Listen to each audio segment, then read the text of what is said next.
Good morning, good afternoon, good evening, world. It's time for a little Sunday Sanity. This is the restorative part of the webcasting and blogging that I do on Sundays. I've taken breaks off and on, but trying to use these Sunday conclaves to get together with musicians, poets, others doing creative work in a time of great turbulence and confusion and polarization and all the rest. I'm going to try not to talk about all that today and just introduce you to Jim Coffman. If you don't already know him, he's a biologist here in Maine. He's on Mount Desert Island, just 20 minutes from me, but he's coming to me from his living room or wherever. And Jim is a masterful musician in many different ways you'll hear about. And he's also a writer. Along with being running a high-level biomedical research enterprise at MDI Labs on the island. He's just a really interesting guy, and I thought it'd be fun to get him on the show for you to meet him. We're live, so share the link you're watching on with others right now. Just sort of do whatever you have to do electronically to do that. And I also had to start this morning by paying tribute to a songwriter who's fallen. She perished in a fire in Minneapolis just before heading to Denver to her home turf to give a sort of a homecoming concert that was going to be a big deal. Jill Sobule, she's close friends with some of my good friends like Dar Williams. They used to sing together, and she's best known for tunes in the 90s like I Kissed a Girl that got her a lot of attention. And just weeks ago, she's touring, she's in her 60s, and she wrote a song that I've got to play because she's right in the terrain that I call fast folk. I wrote stories for the New York Times about Jack Hardy, who ran this fast folk enterprise back in the day in the 80s. He was write a song a week at least. And so Jill has written a song that she'll introduce here. This is on YouTube. And I just have to find out where am I here? Here we are. So have a listen. And it does play a little bit on current events. And it's just a shame that she's gone and also that she perished so in such a hard way. So you guys, I don't know if I should do this, but last night I sang a little bit of a political song, and I like to make fun of both. But a woman last night shoved me when it came out, yeah. And I don't want to get myself into any trouble, but I'll do it. It's so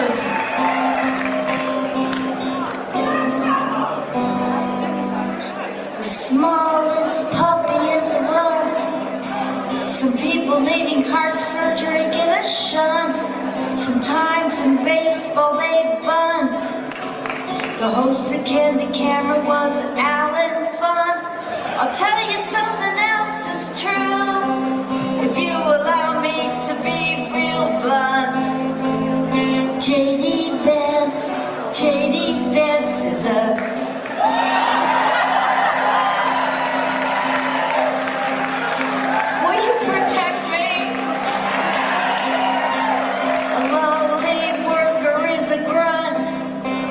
you might say, tally-ho when you're on a fox hunt. Sometimes in football they punt. The new Mary Poppins was Emily Blunt. Another thing to add to your list, it's a truth that you must confront. A douche as can be the new VP. J.D. Vance is a from top to bottom and back and front. J.D. Vance, what? J.D. Vance, one more time. J.D. Vance is a. You said it, not me, so they'll beat you up.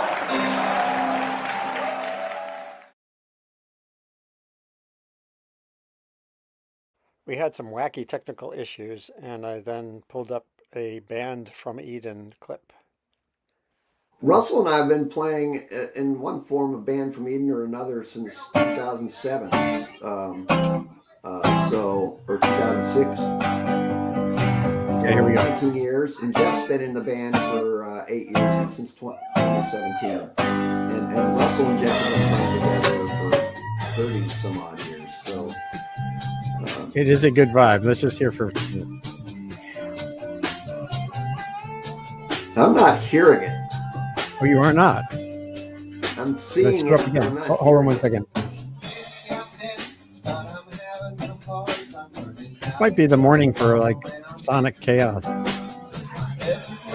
And I gotta say, the other YouTube video you played kind of cut in and out too a little bit. What were you going to say? The previous YouTube video you played was also cutting in and out at my end. Oh, interesting. Well, maybe I'll quickly play a song just to fill in the gap, and we'll see what happens. Yeah. Hold on.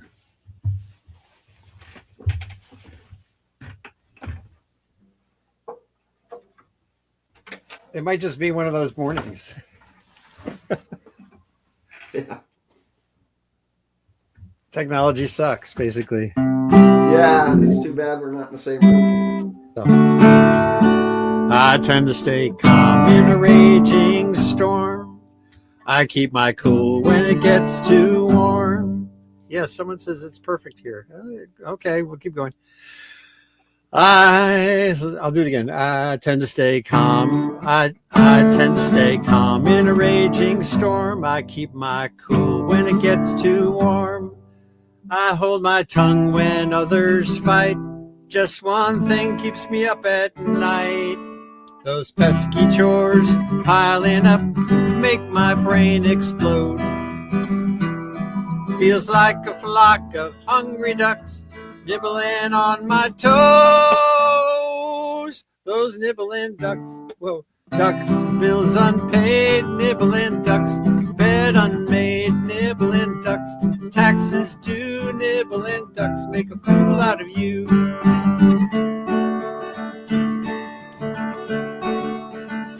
Kitchen sink goes drip, drip, drip. Favorite sweater's got a brand new rip. Left front tire has a hissy leak. Old back door goes squeak, squeak, squeak. Those pesky chores piling up make my brain explode. Feels like a flock of hungry ducks nibbling on my toes. Those nibbling ducks, bills unpaid, nibbling ducks, bed unmade, nibbling ducks, taxes due, nibbling ducks, make a fool out of you. Well, worst of all is late at night, sleeping all serene, when a horde of ducks quack, quack, quacking poops on my sweet dream. Those nibbling ducks, bills unpaid, nibbling ducks, bed unmade, nibbling ducks, taxes due, nibbling ducks, make a fool out of you. Nibbling ducks, quack, quack, quack, nibbling ducks, don't come back, nibbling ducks, making me blue, nibbling ducks, make a fool out of you.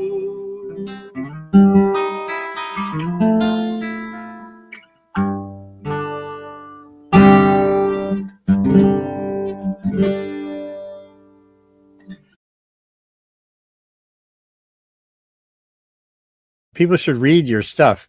You're on medium.com. Yes. James A. Coffman. Right. And provocations and interesting stuff related to the issues facing us politically as well.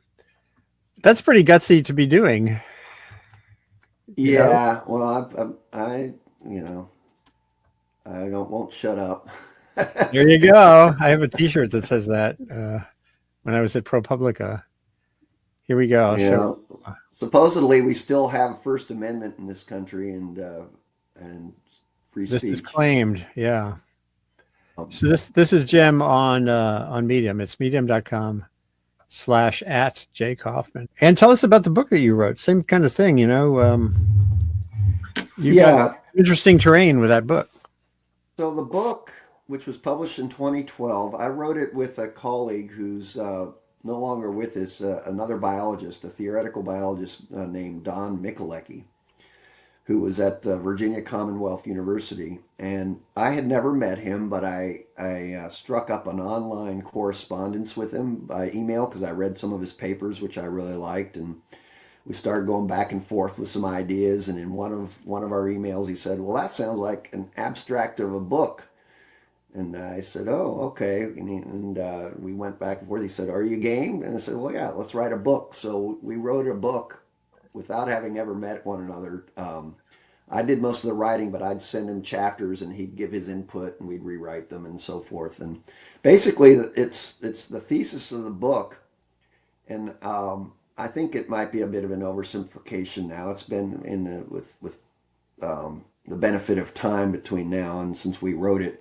But it's a bit of a critique of science, but it's a critique of reductionist science, which is a kind of science of kind of reducing everything to mechanisms that you can understand and then manipulate, and without kind of looking at the bigger context of how things are working, and also the historical context and the systems in which things are part, and how those systems develop and how that development constrains their what they can do. And Yeah. it looks at civilization as a system, as a complex system, and how our civilizations, development of our civilization's been entrained by this kind of reductionist model, where and part of that is like everything is short-term gain by looking at mechanisms and how can we manipulate these things to get short-term gain without Yeah. looking at the big picture. That's kind of the thesis, and we get it's basically an extended essay. Mm. And I naively thought that I was writing it for a wide audience, but it's really kind of technical. And so I would love to rewrite it. Part of my medium motivation for my medium writing is to try and get better at writing for more accessible for a wider audience. I'm a scientist by profession, so I've done a lot of writing, but it's very technical writing and for scientific articles. So I'm trying to exercise my writing for a wider audience, which is something you've done for a very long time, Andy. So Yeah. I'm showing one of your recent posts. This is something I've thought about a lot. Why, why is it so quiet out there? And uh, could you just summarize what you came up with here? well, yeah, and this is not my idea. So the Fermi paradox is Enrico Fermi back in the '60s, I believe, asked the question, if the universe is so big and it's probably full of life, probably even in our galaxy, there are other civilizations. So, yes, but where is everybody? We haven't heard from them. And so that's the paradox. If the universe is so immense that it's probably full of life, even advanced life, why haven't we heard from them? And there's been a number of explanations. You can imagine maybe it's not as full of life as you would think, even though the universe is so immense. Life, abiogenesis, which is the evolution of life from non-living chemistry, may be extremely hard. But now science has gotten to the point where we don't think that's the case. Abiogenesis on a planet that has the right conditions is probably more likely than not. And so one of the ideas that's been advanced, which seems more and more likely to me every day, is that when you get to an advanced technical civilization like we have, technological civilization, um, the you get a disconnect between the technology and the ability to control the technology and the culture itself, because technology is evolving at an exponential rate, whereas culture and psychology and everything that's needed to deal with that is not. It's you have biological evolution, which is a much slower rate, and cultural evolution, which is still also a much slower rate than technological evolution. And Right. because of that, when you get to that point, basically the civilization self-destructs, and we're seeing that. And the biggest, really, and the reason I have that picture there at the front of the article, the biggest threat we have is nuclear annihilation, which is still a very real threat. And if you think about it, the only thing that's keeping nukes in check is civilization. So if Right. you have self civilization collapsing, then you have that's a big threat. So the idea is that we haven't heard from everybody because any civilization that gets to the point we have is almost destined to self destruct. It's like threading a needle, and so but I talk about the other hard steps that are possibly impeding development of life to a civilization like ours. Yeah, Um, you're reminding me a lot of a conversation I had last year, maybe it was over a year ago, with Tim Waring, who's at the University of Maine, just up there, and he did a paper. I read that paper. Yeah, I had him on the show. I should get you both on the show together to talk more deeply about this because it was, his points are about cultural evolution and which sends us toward the wrong priorities and has these issues that you described as well. Be good to. Right. I think I linked to his paper in my article that you just showed Yeah, in he's your really notes. interesting. And I when I was at the Vatican 10, 11 years ago, um, I was there for a meeting on sustainable humanity, sustainable nature, our responsibility. And there was a one of the Pope's posse, um, a Cardinal Maradiaga from, I always forget if he's from El Salvador or from,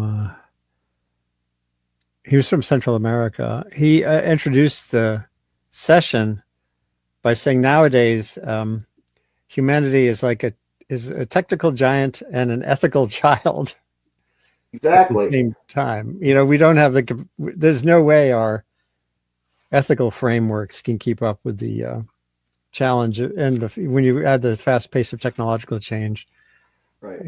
it's always going to be way ahead of our ability to understand, not just understand the implications, but to have a moral kind of filter on how we Right. play with these technologies. Yeah. Now we have AI, which is really taking off, and who knows where that's going to take us.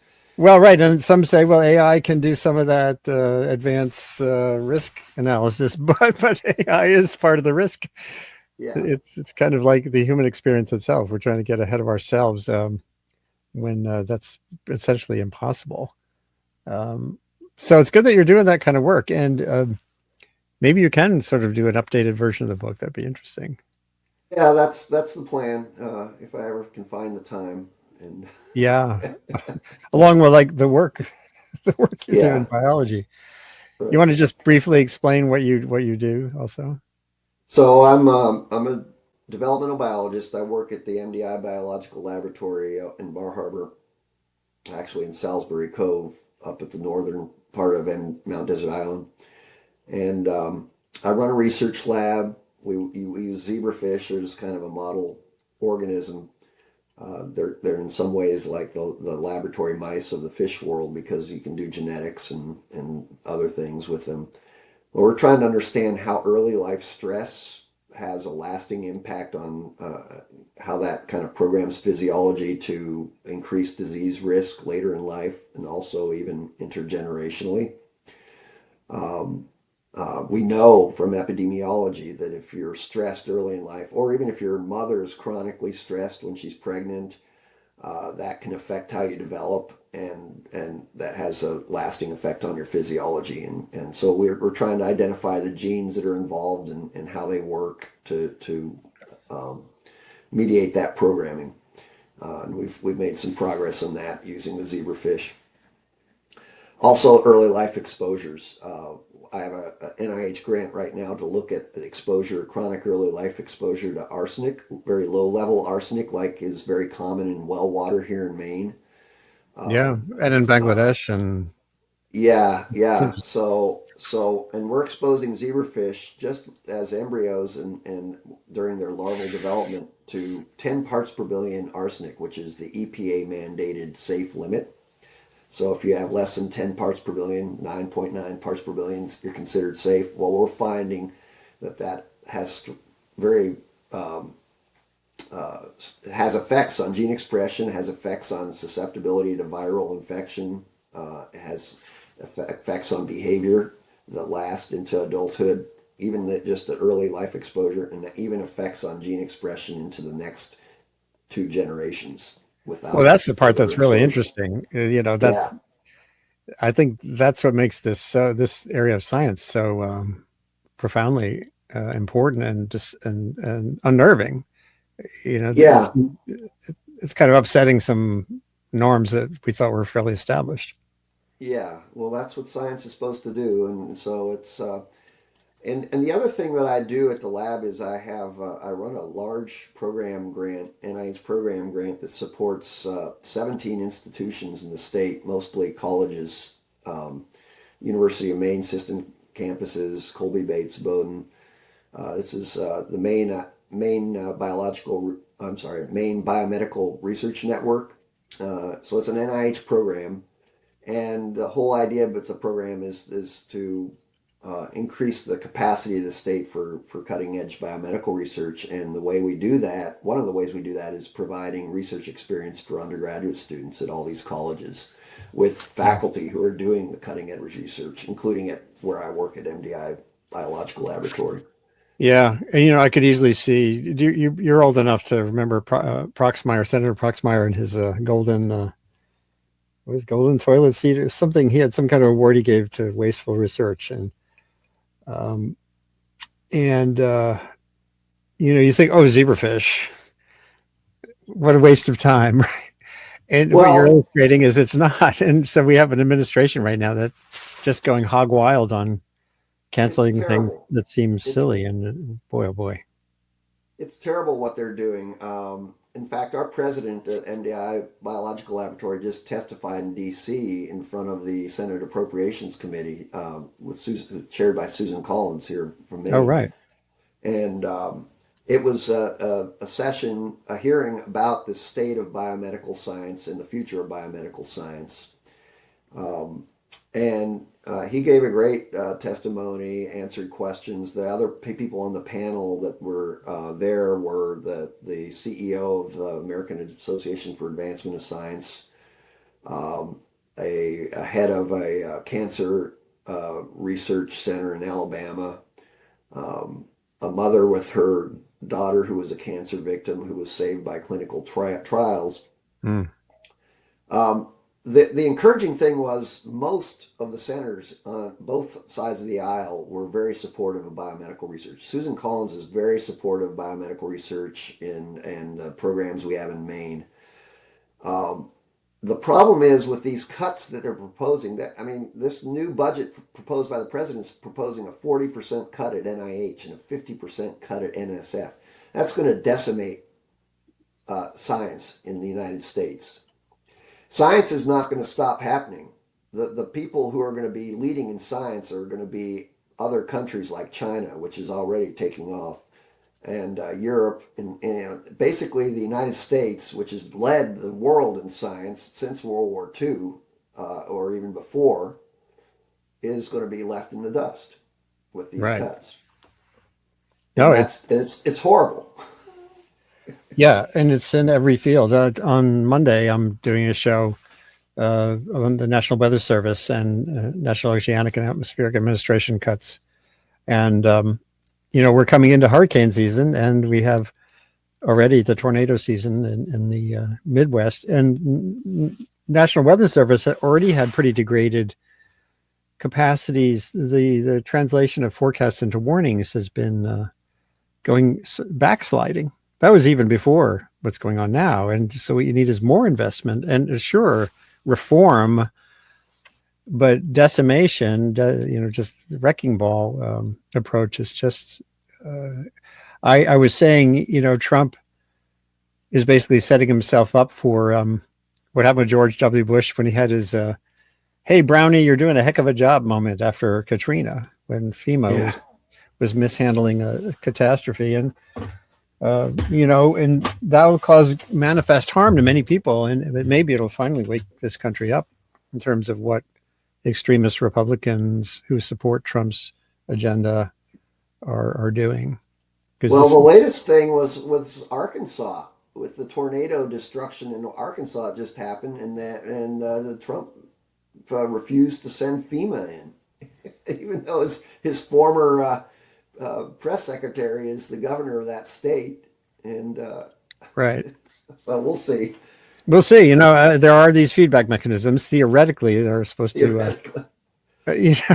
cause political change when someone gets out of hand. But Trump has pushed so many of the dimensions of the flexibility within our democracy. He's just testing all of these limits, like a toddler, in a china shop, and we will see how this all plays out, I guess, one way or the other, and hopefully people are getting engaged and try to make a difference, and also make sure your community is resilient in the face of these risks. Well, Jim Coffman, we had some technical issues, but it was great to explore your writing and your thinking and your research. And that chunk of our conversation, I'll make sure is highlighted on the internets going forward. And sorry about the music being kind of. That's all right. Thanks, Andy. It's great talking with you, and hopefully next time we'll be in person.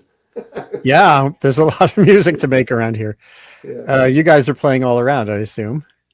Yeah, a band from Eden's got a busy summer coming up. Our next show is May 17th at the Toddy Pond Farm up in I saw that. Right. Which is north of the river, up north of Stockton Springs there. Toddy Pond Farm, you can look it up. They're a farm to table restaurant, and then they have a music venue in the barn, and in the summer it goes outside, so we'll see how the weather is. And we'll be playing there. And you can follow us on Facebook, and we have a website that has a calendar with all our shows. And a lot of fun. And I only realized recently that Russ Snyder, the drummer, plays harmonica and some tunes. Have you ever met another harmonica playing drummer? No, I haven't met one, but one of the songs we do is That's What I Like About You by the Romantics. And I never realized until I watched them on YouTube do that song. Their drummer, the harmonica part, which Russell does, that was played by the drummer in that band. That's so interesting. Yeah. Well, that's very cool. Well, I'll be seeing you guys, I'm sure, again down the line, and we'll just go out with a little bit more from one of your shows. Take a little breather. Some beverages.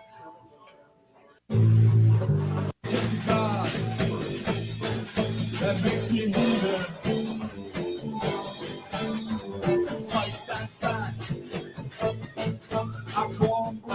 So this is Sustain What, the kind of an abbreviated and kind of screwy, technologically screwy Sunday morning. Wherever you are, you can share the parts of this that are cogent and in touch about future shows. And there'll be more music and more content here coming up, especially tomorrow with the National Business issues. Join me at noontime. That's a wrap of Sunday Sanity, and I'm going to stay sane. I'm going to end the show now. Thanks, Jim. Thanks, Andy. We'll be in touch. You take care.